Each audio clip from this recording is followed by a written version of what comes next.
Hello student, तो कैसे हैं आप? मेरा नाम है यासी जावेद और आप देख रहे हैं बाय साइंस पे। जैसे कि स्टूडेंट्स, आपको पता है कि हमने फर्स्ट ईयर फिज़िक्स की एक सीरीज़ स्टार्ट की है जिसमें हम चैप्टर वाइज इस बुक को कवर करेंगे। आज जो हमारा फर्स्ट चैप्टर जिसका नेम मेजरमेंट है, आज इसका है लास्ट लेक्चर। ठीक है। और आज इसका टॉपिक जो है वो क्या है? डायमेंशन ऑफ फिजिकल क्वांटिटीज़, जिसमें हम देखेंगे कि डायमेंशन क्या होती है, फिजिकल क्वांटिटीज़ की डायमेंशन कौन कौन सी है, किस तरह हम इनको फाइंड, और डायमेंशन कहाँ कहाँ यूज़ होती है, हमारी बेस क्वांटिटी की डायमेंशन क्या क्या है, डायमेंशन की डिफ़ाइन क्या है। इंशाल्लाह कोशिश करेंगे कि जितना इजी से इजी हो सके हम इसको लेकर चलें। चलिए स्टार्ट करते हैं आज का लेक्चर। सबसे हम पहले हम देखेंगे इसकी डिफ़ाइन क्या है। क्या है कि each base quantity is consider a dimension. Her base quantity क्या कंसीडर की जाती है? एक डायमेंशन के तौर पर कंसीडर की जाती है। बेस क्वांटिटी का मेरे तकरीबन सेकंड लेक्चर, हाँ, सेकंड लेक्चर में डिटेल से मैंने बताया कि फिजिकल क्वांटिटीज़ क्या है, उसकी टाइप क्या है, बेस क्वांटिटी क्या है, ड्राई क्वांटिटी क्या है। इधर सिर्फ छोटा सा जिक्र कर देंगे कि बेस क्वांटिटी वो क्वांटिटी जो किसी और क्वांटिटी से डिराइव ना की जाए, वो क्वांटिटी जो इंडिपेंडेंट होती है, जो खुद ब खुद एग्जिस्ट करती है। ठीक है। और हमारे पास बेस क्वांटिटी कितनी थी? 7 बेस क्वांटिटीज़ थी। ठीक है। अब वो हर बेस क्वांटिटी किसके तौर पर कंसीडर की जा रही है? एक डायमेंशन के। ठीक है। मतलब टोटल डायमेंशन कितनी होगी? 7 डायमेंशन होगी 7 बेस क्वांटिटीज़ की। ठीक है। ये तो होगी बेस क्वांटिटी। ठीक है। अब उसके बाद क्या है? Denoted by a specific symbol, मतलब उन बेस क्वांटिटीज़ का, हर एक बेस क्वांटिटी का कोई ना कोई स्पेसिफिक सिंबल होगा। ठीक है। लेंथ है जैसे कि बेस क्वांटिटी, उसका स्पेसिफिक सिंबल अलग होगा। मैस है उसका अलग होगा, टेम्परेचर का सिंबल अलग होगा। ठीक है। Return with in are square brackets. ठीक है। जो हमारे पास उसका सिंबल होगा उसको हम क्या कर देंगे? स्क्वायर ब्रैकेट्स के अंदर लिख देंगे, तो वो हमारा क्या बन जाएगी? डायमेंशन बन जाएगी। ठीक है। डायमेंशन क्या है? कि हर एक फिजिकल क्वांटिटी को एक डायमेंशन के तौर पर कंसीडर किया जाता है, जिसको डिनोट किया जाता है स्पेसिफिक स्पेसिफिक सिंबल के साथ। और स्पेसिफिक सिंबल किसके दरमियान लिखा हो जाता है? स्क्वायर ब्रैकेट्स के दरमियान में हम उसे लिखते हैं, तो हमारी क्या हो जाती है? डायमेंशन। ये बच्चों एक बात याद रखिएगा कि डायमेंशन क्या है? वो पावर है। ठीक है। Power राइज्ड on any physical quantity. ठीक है।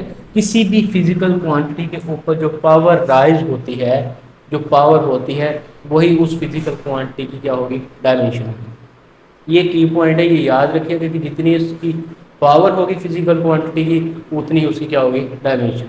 ठीक है। डायमेंशन क्या है? किसी भी फिजिकल क्वांटिटी के ऊपर राइज होने वाली जो पावर है, वो क्या है? डायमेंशन। लाजमी याद रखिएगा। डायमेंशन अलग चीज़ है, डायमेंशन फार्मूला अलग चीज़ है। अब देखते हैं अभी। ठीक है। इंशाल्लाह इजी से इजी करके हम पढ़ेंगे। हमने कहा कि कितनी, हर बेस क्वांटिटी, हर फिजिकल क्वांटिटी या बेस क्वांटिटी किसके तौर पर कंसीडर की जाती है? डायमेंशन के तौर पर। डायमेंशन का क्या है? हर एक फिजिकल क्वांटिटी क्या है? स्पेसिफिक सिंबल है। अब वो हम देखते हैं स्पेसिफिक सिंबल क्या है। हमारे पास जो टेबल बनाया हो, हाँ, सो स्टूडेंट, जो डायमेंशन है वो किसके लिए स्टैंड होती है? Qualitative nature of physical quantity. ये बहुत ही अच्छा वर्ड, क्वालिटेटिव नेचर। क्वालिटेटिव मतलब जो फिजिकल क्वांटिटी है उसकी नेचर क्या है, उसकी खासियत क्या है। स्टूडेंट्स एग्जांपल से देखते हैं। फर्स्ट कर ले हमारे पास विड्थ, डिस्प्लेसमेंट, डिस्टेंस, हाँ, ये सब क्या है? हम सब इसमें किस में मेजर करते हैं? ये भी मीटर में मेजर करते हैं, ये भी मीटर में मेजर करते हैं, ये भी मीटर। और ये सब क्या चीज़ है? ये क्या है? लेंथ है। अब इनकी क्वालिटेटिव नेचर क्या है? इनकी खासियत ये है कि ये तीनों की तीनों क्या चीज़ें हैं? लेंथ है। ये इसकी क्वालिटी होगी। बेशक ये 10 मीटर है, बेशक ये 5 मीटर है, ये बेशक ये 2 मीटर है, ये तो इसकी न्यूमेरिकल वैल्यू होगी ना, न्यूमेरिक वैल्यू होगी। पर इनकी खासियत क्या है? ये सब की सब क्या है? लेंथ है। लाइक आप कह लें कि 2 kg एप्पल, 1 kg शुगर। अब ये दोनों की खासियत क्या है? ये दोनों क्या है? मैथ है। डायमेंशन हमें क्या बताती है, किसके लिए स्टैंड होती है? वो क्वालिटेटिव नेचर के बारे में बताती है। ठीक है। किसी फिजिकल क्वांटिटी की क्वालिटेटिव नेचर के लिए स्टैंड होती है, ना कि न्यूमेरिकल वैल्यू। क्वालिटेटिव नेचर मतलब उसकी खासियत क्या है? क्या वो मास है, क्या वो लेंथ है, क्या वो टाइम है। ठीक है। इन सब के लिए अब हमने देखा कि कितनी फिजिकल क्वांटिटी बेस क्वांटिटी हमारे पास 7 बेस क्वांटिटी है, उनका कोई ना कोई स्पेसिफिक सिंबल भी होगा और डायमेंशन लिखने के लिए उनको क्या हम करेंगे, स्क्वायर ब्रैकेट्स में हम इंक्लूड करेंगे। सबसे पहले हमारे पास आ जाती है लेंथ। लेंथ को हम मीटर में मेजर करते हैं और इसका यूनिट क्या है, मीटर। और इसकी डायमेंशन क्या है, कैपिटल एल को हम क्या कर देंगे, इसका स्पेसिफिक सिंबल है और इसको हम क्या कर देंगे, स्क्वायर ब्रैकेट में लिख देंगे। ठीक है, ये इसकी डायमेंशन बन गया लेंथ की। मैस किलोग्राम में है, मैस का हम किस में मेजर करते हैं, केजी में। और इसकी जो डायमेंशन होगी वो क्या होगी, एम। इसको हम क्या कर देंगे, स्क्वायर ब्रैकेट्स में क्लोज कर देंगे। तो ये मैस की डायमेंशन हो गया। टाइम का यूनिट क्या होता है, सेकंड। ठीक है, और इसकी डायमेंशन क्या होगी, टी। इसका सिंबल क्या है, टी, और स्क्वायर ब्रैकेट्स में लिख दिया तो ये क्या बन गया, टाइम की डायमेंशन। ये तीन तो आपको लाजमी याद होनी चाहिए। ठीक है, इनका बहुत यूज़ होगा, फर्स्ट ईयर में सबसे ज़्यादा यूज़ होने वाली है। उसके बाद इलेक्ट्रिक करंट। इलेक्ट्रिक करंट का यूनिट क्या है, एम्पेयर। ठीक है, और इसकी डायमेंशन क्या होगी, सेम ए से हम इसे लिखेंगे और इसको हम ऐसे ब्लैक करेंगे। टेम्परेचर का यूनिट है केल्विन। ठीक है, और इसको हम ऐसे लिख देंगे। ठीक है, मोल अमाउंट ऑफ सब्सटेंस क्या यूनिट है इसका, टेम्परेचर को हम मेजर करते हैं केल्विन में और ये हमारा होता है एम्पेयर। ठीक है, अमाउंट ऑफ सब्सटेंस का जो यूनिट है मोल, इसको हम लिखते हैं MOL और इसकी डायमेंशन भी क्या होगी, MOL। और इसके अलावा हम इसको N से भी हम डायमेंशन को डिनोट करते हैं। क्लियर। इंटेंसिटी ऑफ लाइट के लिए कैंडेला, ठीक है, CD, और इसकी जो डायमेंशन है वो भी क्या होगी, CD। इसको हम स्क्वायर ब्रैकेट में क्लोज कर देंगे। तो ये हमारे पास 7 बेस क्वांटिटीज़ है और उनकी 7 ही क्या आ गई, डायमेंशन। डायमेंशन क्या है, हर बेस क्वांटिटी को एक डायमेंशन के तौर पर कंसीडर किया जाता है, जिसके हर एक का क्या है, स्पेसिफिक सिंबल है, और इसको हम स्क्वायर ब्रैकेट्स में क्लोज कर देते हैं। ये हमारे थे डायमेंशन। ठीक हो गया। फिर उसके बाद डायमेंशन का आपको एक कीवर्ड होता है कि डायमेंशन किसी भी फिजिकल क्वांटिटी या बेस क्वांटिटी के ऊपर राइज होने वाली पावर को हम क्या कहते हैं, डायमेंशन कहते हैं। अब हम कुछ क्वांटिटी देखते हैं, उनकी डायमेंशंस निकालते हैं। ठीक है, फर्स्ट हमारे पास है स्पीड। स्पीड या वेलोसिटी इसको कहते हैं D/T, डिस्टेंस ओवर टाइम या डिस्प्लेसमेंट ओवर टाइम। ठीक है, सेम है। अगर हम स्पीड की बात करेंगे तो क्या करेंगे, distance over time. Student, distance किसकी है, लेंथ की है। ठीक है, लेंथ की क्या है, डायमेंशन किसकी है, लेंथ की। तो हमारे पास इसकी डायमेंशन क्या आ जाएगी, L। टाइम की डायमेंशन क्या है, T। अगर इसको हम क्लोज करके लिखेंगे तो क्या होगा, LT-1। ये हमारे पास आ गया स्पीड का डायमेंशनल फार्मूला, ना कि डायमेंशन।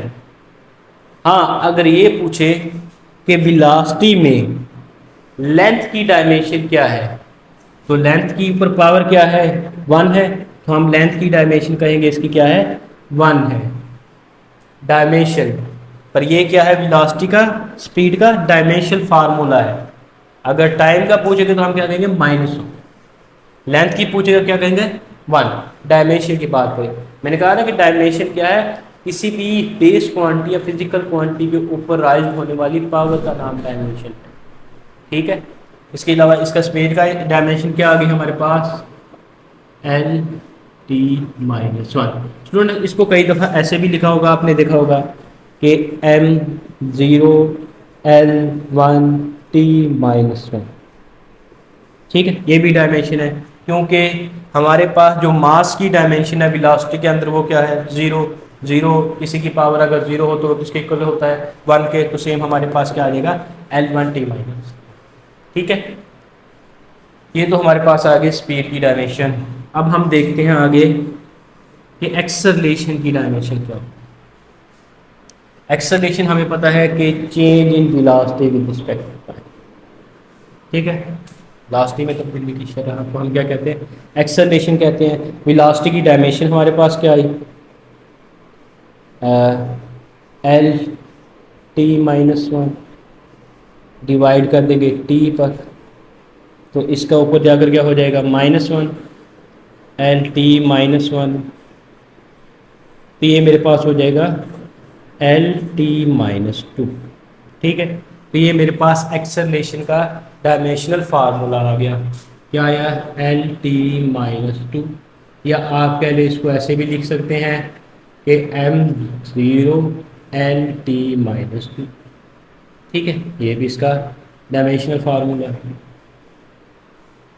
स्टूडेंट्स एक और देखते हैं, अगर हमें किसी क्वांटिटी का यूनिट पता हो, यूनिट फार्मूला पता हो या यूनिट पता हो, फार्मूला तो पता है, अगर यूनिट पता हो तो यूनिट से कैसे हम डायमेंशन फाइंड कर सकते हैं, डायमेंशनल फार्मूला हम कैसे निकाल लेते हैं। स्टूडेंट जैसे कि आपको पता है कि एक्सेलरेशन का यूनिट क्या होता है, मीटर पर सेकेंड स्क्वायर। मीटर क्या है, लेंथ है, तो लेंथ की डायमेंशन क्या आ गई, एल। सेकेंड स्क्वायर मतलब टाइम है, टाइम का क्या है, पर स्क्वायर, तो -2 आ गया। लो सिंपल सा है, अगर किसी का यूनिट भी पता हो तो हम इजीली उसकी डायमेंशन निकाल सकते हैं। ठीक है, डायमेंशन फार्मूला निकाल सकते हैं। अब उसके बाद हम देखते हैं फोर्स। फोर्स का फार्मूला क्या है, F = m में, ये हमारे पास क्या है, मैस है। ठीक है, मैस का यूनिट, मैस की डायमेंशन क्या है, m, और एक्सेलरेशन की अभी हमने फाइंड की है क्या है, LT-2, तो फोर्स की डायमेंशन क्या आ जाएगी, MLT-2। तो ये मेरे पास आ गई फोर्स की डायमेंशनल फार्मूला। ठीक है, डायमेंशन अगर पूछेगा, कहे कि फोर्स में मास की डायमेंशन क्या है, 1 है, इसके ऊपर पावर क्या है, 1 है। लेंथ की पूछेगा तो उसके ऊपर पावर क्या है, 1 है। ठीक है, डायमेंशन पूछेगा मतलब किसी भी फिजिकल बेस क्वांटिटी या फिजिकल क्वांटिटी के ऊपर राइज होने वाली पावर है। क्लियर, चले तो इसके बाद हमारे पास क्या आ गया, इसका डायमेंशन फार्मूला MLT-2, ये मेरे पास आ गया फोर्स का डायमेंशनल फार्मूला। हाँ, अब जो हमारे पास डायमेंशन है वो यूज़ कहाँ कहाँ होती है। फर्स्ट है हमारे पास, we can check the correctness of given, correctness find कर सकते हो गिवन इक्वेशन। कोई भी हमें अगर इक्वेशन दी हो, हमारे पास इक्वेशन में दो साइड होती है, एक लेफ्ट हैंड साइड एक सेकंड हैंड साइड। ठीक है, हम दोनों की डायमेंशनल फार्मूला देखेंगे, डायमेंशंस देखेंगे, अगर दोनों की सेम होगी तो हम कह देंगे वो क्या है, करेक्ट है। अगर दोनों सेम नहीं होगी तो वो क्या होगी, इनकरेक्ट होगी। लाइक ये हमारे पास दी है V = F × L/n square root. अब वेलोसिटी का आपको डायमेंशन पता है, डायमेंशन फार्मूला क्या है, LT-1 की डायमेंशन हमें पता है क्या है, V = LT-1। ठीक हो गया। अब हमें इसकी देखनी है कि इसका सेम आ रहा है कि नहीं। हम देखते हैं कि फोर्स का हमारे पास डायमेंशन क्या है, MLT-2, और इसकी आ जाएगी हमारे पास लेंथ की L, और ये हमारे पास मैस है तो इसका क्या आ जाएगा, M डायमेंशन। ठीक है, ये M इससे कैंसिल हो जाएगा, ख़त्म हो जाएगा, क्योंकि ऊपर इसकी पावर क्या है, 1 है, नीचे क्या है, ऊपर जाएगी तो -1 हो जाएगी, 1 में से 1 माइनस करेगा तो M की पावर 0 हो जाएगी और हमारे पास क्या आएगा, 1 आएगा। ठीक है, इसकी मैं पावर ख़त्म करता हूँ, ये हो जाएगा L की पावर 2 T-2, और ये हमारे पास हो जाएगी होल की पावर 1/2। जब इनकी पावर अलग अलग करेंगे तो मेरे पास क्या आएगा, इसका 2 इसके 2 से कैंसिल हो जाएगा, इसका 2 इससे, तो मेरे पास आएगा LT-1। तो मेरे पास देखो ये वेलोसिटी, इसका जो डायमेंशन फार्मूला है वो भी यही आया, और वेलोसिटी का डायमेंशन फार्मूला क्या है, वो भी सेम है। मतलब कि जो हमारी गिवन इक्वेशन है वो क्या है, करेक्ट है। ठीक है, तो इस तरह हम क्या है, दोनों डायमेंशन की मदद से, डायमेंशनल फार्मूला की मदद से, डायमेंशंस की मदद से हम किसी भी इक्वेशन की क्या है, करेक्टनेस फाइंड कर सकते हैं, करेक्टनेस देख सकते हैं कि वो इक्वेशन करेक्ट है कि नहीं। देन हम क्या कर सकते हैं, we can drive formula of by given dimension. हाँ, अगर हमें कोई गिवन डायमेंशन दी हुई है या डायमेंशनल फार्मूला दिया हुआ है तो उसकी मदद से हम वो फार्मूला फाइंड कर सकते हैं। लाइक देखो, हमें डायमेंशन दे दी है MLT-2। अब ये किसकी डायमेंशन है, मास की, और ये किसकी डायमेंशन है, एक्सेलरेशन की। मास मल्टीप्लाई एक्सेलरेशन किसका फार्मूला आ गया, फोर्स का। तो इस तरह हम, अगर हमें डायमेंशन दी गई है, डायमेंशन फार्मूला दिया गया है, तो उसकी मदद से हम वो फार्मूला भी ड्राइव कर सकते हैं। आज के लिए बस इतना ही। उम्मीद करता हूँ आज का लेक्चर आपको समझ आया होगा। अगर आपको लेक्चर समझ आया है तो इस वीडियो को लाइक करें, शेयर करें और कमेंट करें।